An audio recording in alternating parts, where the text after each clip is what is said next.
जय श्री कृष्णा। राधे राधे। मेरे प्यारे भक्त जनों, आज शुक्रवार के दिन है। आप सभी ने सुने बेभाव लक्ष्मी व्रत कथा, साथ में माँ संतोषी की व्रत कथा। माँ संतोषी और बेभाव लक्ष्मी की व्रत कथा सुनने से मन का शांति मिलता है, घर में सुख समृद्धि आता है। क्योंकि माँ संतोषी और बेभाव लक्ष्मी की व्रत कथा सुनने से माँ भी देखती है कि नहीं, ये तो मेरे ध्यान से मेरा व्रत कथा सुन रही है, तो क्यों ना इन पर मैं प्रसन्न होकर इनकी घर में धन संपत्ति भर दूं। तो उसी के साथ साथ बेभाव लक्ष्मी की भी पूजा होती है, उनकी साथ साथ उनकी भी कथा सुनी जाती है। जो मनुष्य शुक्रवार के दिन बेभाव लक्ष्मी का पूजा करते हैं, उनकी घर में कभी धन का कमी नहीं होती है। वो माँ लक्ष्मी हमेशा उनकी घर में धन भरी रखती है। उसलिए माँ संतोषी का पूजा करे तो साथ में बेभाव लक्ष्मी का भी किया जाता है। ये शुक्रवार के दिन माँ लक्ष्मी और माँ संतोषी का दोनों को पूजा होता है। दोनों को कथा सुनने से दोनों माता प्रसन्न होती है और उनकी घर में अन्न से धन भर देती है, अखंड सौभाग्य पति रखती है। माँ बेभाव लक्ष्मी बहुत कृपालु है। जितने कृपालु माँ संतोषी है, उतने कृपालु बेभाव लक्ष्मी भी है। दोनों माते अपना भक्त का वचन भी सुनते हैं और उनकी सारा कामना पूरा कर देते हैं। माता संतोषी और बेभाव लक्ष्मी के कथा सुने तो साथियों पूरा कथा सुने, ताकि माँ लक्ष्मी खुश हो जाए और अपना भक्त पर अपना कृपा बरसाए। जय बेभाव लक्ष्मी, जय बेभाव लक्ष्मी, जय संतोषी माता, जय संतोषी माता।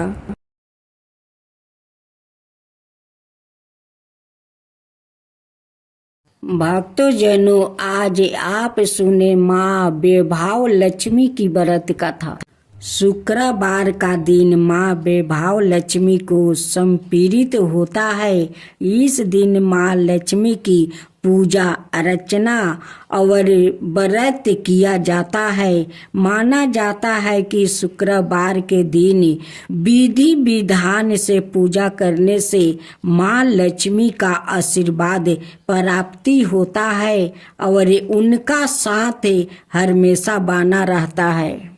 माँ बेभाव लक्ष्मी का व्रत वैसे तो कोई भी रख सकता है, मगर जो लोग काफी समय से आर्थिक संकटों का सामना कर रहे हैं और उनकी परेशानी दूर नहीं हो रही है, या फिर उन्हें सही रास्ता नजर नहीं आ रहा है, उन लोगों को हर शुक्रवार या व्रत पूरी श्रद्धा के साथ करना चाहिए। घर में दरिद्रता, कलेश, धन संकट, व्यापार में बरकत ना होने जैसी विपत्तियों से छुटकारा पाने के लिए हर शुक्रवार माँ बेभाव लक्ष्मी का व्रत और पूजा करने का विधान है। कहा जाता है कि अगर लंबे समय के बाद भी किया जा रहे प्रयासों के बाद भी अगर कोई काम नहीं बन पा रहा है, तो व्याकित को बेभाव लक्ष्मी का व्रत जरूर करना चाहिए। इस व्रत को पुरुष और स्त्री दोनों ही कर सकते हैं। सुहागिन स्त्रियों के लिए यह व्रत ज्यादा शुभकारी माना जाता है। व्रत का संकल्प लेने के दौरान मन में अपनी मनोकामनाओं अवश्य कहनी चाहिए। भक्त को अपनी श्रद्धा और सामर्थ्य अनुसार 9, 11 या 21 शुक्रवार तक माँ बेभाव लक्ष्मी का व्रत जरूर करना चाहिए। शुक्रवार के दिन महिलाओं को ब्रह्म मुहूर्त में उठ जाना चाहिए। सभी नित्य कर्मों से निवृत्त होकर स्नादि कर ले। इसके बाद साफ वस्तु धारण करे और मंदिर की साफ सफाई कर ले। माँ लक्ष्मी का ध्यान करे और व्रत का संकल्प ले। पूरे दिन फलाहार कर आप व्रत कर सकते हैं। पूरे दिन उपवास के बाद शाम के समय फिर से स्नान करें। शाम के पूजा करने के लिए पूरब दिशा की तरफ मुंह करके बैठ जाइए। इसका बाद चौकी पर लाल कपड़ा बिछाए और उस पर बेभाव लक्ष्मी की तस्वीर या मूर्ति स्थापित करें। मूर्ति के पीछे या बगल में श्रृंगार रखे। मूर्ति या तस्वीर के सामने एक मिट्टी भर कर चावल का ढेर रख दे। इस पर पानी से भरा हुआ लंबे का कलश रख दे। कलश के ऊपर एक छोटी कटोरी रखे। इसमें सोने या चांदी का कोई आभूषण रख दे। बेभाव लक्ष्मी के समक्ष लाल चंदन, गंध लाल वस्तु, लाल फूल अवश्य रखे। प्रसाद में गाय के दूध से निर्मित चावल की खीर बनाए। अगर आप खीर नहीं बना पाए हैं तो सफेद मिठाई का भोग भी लगा दे। पूजा के बाद लक्ष्मी स्तवन का पाठ, चालीसा और आरती करे। साथ ही माँ के नियम मंत्र का जप भी करे। आज आप सुने खूब सुंदर माँ संतोषी की व्रत कथा ननद और भाभी की। एक घर में ननद और भाभी रहती थी। दोनों में बहुत स्नेह थे और दोनों मिलजुल कर अपना घर के सारा काम कर लेती थी। ननद माँ संतोषी की पूजा करती है। शुक्रवार के दिन भाभी ननद को साथ देती है। पूजा में उनकी हाथ बटाती है। पूजा में सारा काम करती है।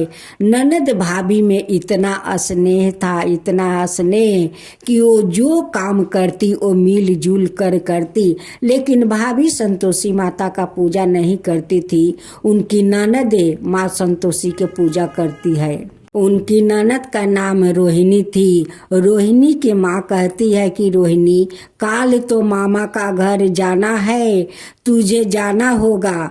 रोहिणी कहती है कि माँ, मैं तो मामा के घर जाऊंगी, लेकिन मेरे माँ संतोषी का ख्याल कौन रखेगा। माँ कहती है कि रोहिणी, तेरे भाभी है ना, भाभी तेरे माँ संतोषी का ख्याल रखेगी। उनकी भाभी तो बहुत भोली थी। रोहिणी अपना माँ के साथ मामा के घर जाती है। रोहिणी 5 दिन के लिए मामा के घर गई थी। इधर उनकी भाभी संतोषी का बहुत ख्याल रखती थी, बहुत सेवा जतन करती थी। उनकी प्रतिमा के पास जाती है और कहती है कि संतोषी, मैं भोजन बना रही हूँ, तुम जल्दी जल्दी स्नान कर लो, देखो मेरा भोजन अभी अभी तैयार हो जाएगा। कह कर फिर रसोई घर में चली जाती है। फिर थोड़ा देरी के बाद आकर देखती है। कहती है कि माँ संतोषी, अभी तक तुम स्नान नहीं की, मेरा भोजन भी तैयार हो गया, जाओ जल्दी से स्नान कर लो। माँ संतोषी तो उनकी बात सुनकर उस फोटो से प्रकट हो जाती है। होकर जाकर कहती है कि भाभी बताओ मैं कहाँ स्नान करूं। भाभी कहती है कि देखो बाल्टी में मैं पानी भर कर रख दी हूँ, जाओ स्नान जल्दी से कर लो। माँ संतोषी आती है, कहती है कि भाभी मैं तो स्नान कर लिया, भाभी कहती है कि थोड़ा ठहर जाओ, तुम्हारे लिए मैं आसन लगा दूं। एक पीढ़ी लगा देती है, उस पर लाल आसन बिछा देती है और कहती है कि अब बैठिए। भाभी हाथ में पंखा ले लेती है और माँ संतोषी को डोलाती है या कहती है कि अब भोजन कीजिए।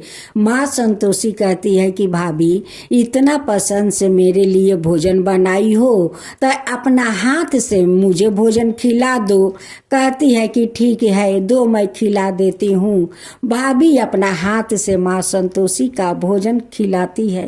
भाभी तो रोहिणी से ज्यादा माँ संतोषी का ख्याल रखती थी, उन्हें स्नान कराती थी, उन्हें श्रृंगार करती थी, अच्छे अच्छे भोजन बनाकर खिलाती थी। जब रोहिणी 5 दिन पर अपना मामा का घर से लौट कर आती है, दौड़ी दौड़ी माँ संतोषी को देखने जाती है। देखती है कि भाभी तो बहुत अच्छे से ख्याल राखी है, उन्हें अच्छे अच्छे कपड़ा पहनाई है, 16 श्रृंगार की है।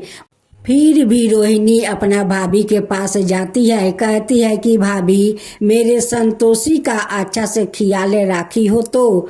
भाभी कहती है कि जाओ ननद जी, अपना संतोषी से पूछ लो कि मैं ख्याल रखती थी या नहीं।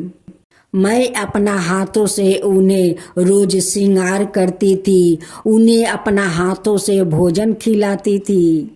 सासू माँ अपना बहू के बात सुनकर जोर से हंसने लगती है, कहती है कि यारे मेरी भोली बहू, कभी देवी देवता किसी के हाथ से भोजन करते हैं। रोहिणी जो हर शुक्रवार के दिन माँ संतोषी का जे भोग लगाती है, तब भोग का क्या माँ खा जाती है? माँ कभी नहीं खाती है।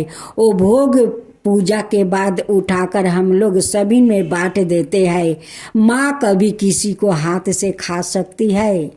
बहू कहती है कि माँ जी, आपको मुझ पर विश्वास नहीं है तो जाइए माँ संतोषी से पूछ लीजिए, वही आपको बताएगी कि मैं उनकी सेवा करती थी या नहीं, मैं अपना हाथों से उन्हें भोजन कराती थी या नहीं। जाइए उस संतोषी से आप पूछ लीजिए।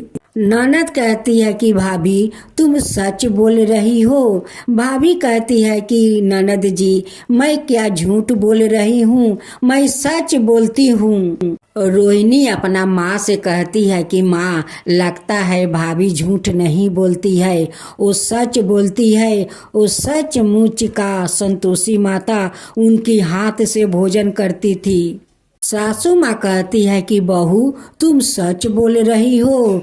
बहू कहती है कि हाँ माँ जी, मैं सच बोल रही हूँ, मैं रोज उन्हें श्रृंगार करती थी, अपना हाथ से उन्हें भोजन खिलाती थी।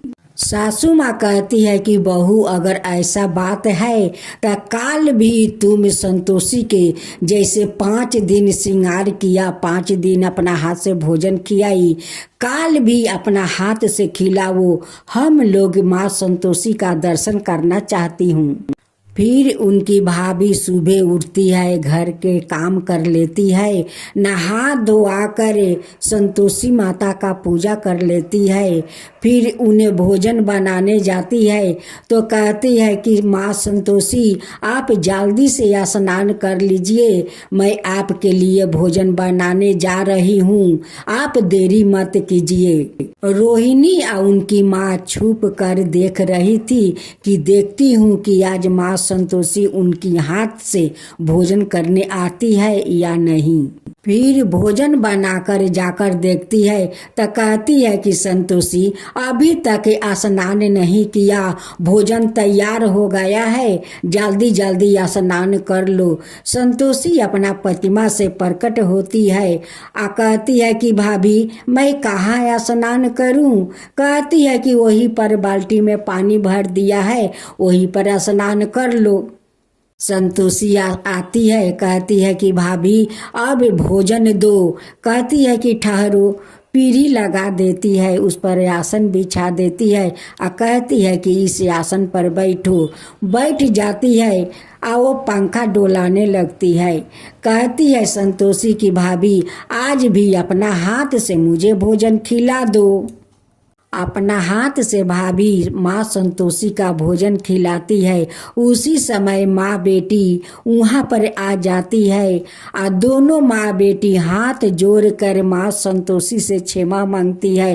कहती है कि हे माँ संतोषी, आज आपको दर्शन हो गया, मेरी बहू के कारण दर्शन हो गया। ननद कहती है कि माँ, मैं 7 बछर के उम्र से आपका पूजा करती हूँ, आप कभी मुझे दर्शन नहीं दिया, आप मेरे भाभी के हाथ से भोजन करती है। माँ संतोषी कहती है कि रोहिणी, तुम तो पूजा पाठ करती हो, भोग लगाकर चली जाती हो, लेकिन तुम्हारी ये भोली भाभी वो मुझे आकर कहती है कि माँ संतोषी स्नान कर लो।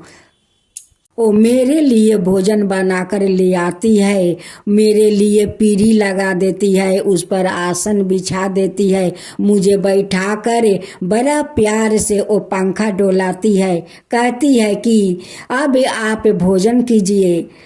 मैं तो उनकी हाथ से भोजन कर लेती हूँ, इसलिए उन्हें दर्शन दिया है। माँ संतोषी ननद भाभी को आशीर्वाद देती है और कहती है कि ननद भाभी में ऐसे ही स्नेह बने रहे, सौभाग्यवती बढ़ता रहो, तुम्हारा गोद में जल्द से जल्द संतान आएंगे। कह कर माँ अंतर्ध्यान हो जाती है। कुछ दिन का बाद उनकी भाभी माँ बन जाती है। उनकी घर में खूब सुंदर एक बालक को जन्म देती है। उनकी घर में खुशियाँ भर गया। ननद भाभी मिलकर माँ संतोषी का धूमधाम से पूजा करती है। जब 16 शुक्रवार हो जाता है तब ननद भाभी मिलकर माँ संतोषी का धूमधाम से उद्यापन करती है। हे माँ संतोषी, जैसे उस भाभी पर आप कृपा किया, उन्हें दर्शन दिया, उनकी हाथ से भोजन किया, वैसा ही सबका ऊपर कृपा कीजिए। हे माँ संतोषी, सबका ऊपर कृपा कीजिए। माँ संतोषी की जय हो, माँ संतोषी की जय हो।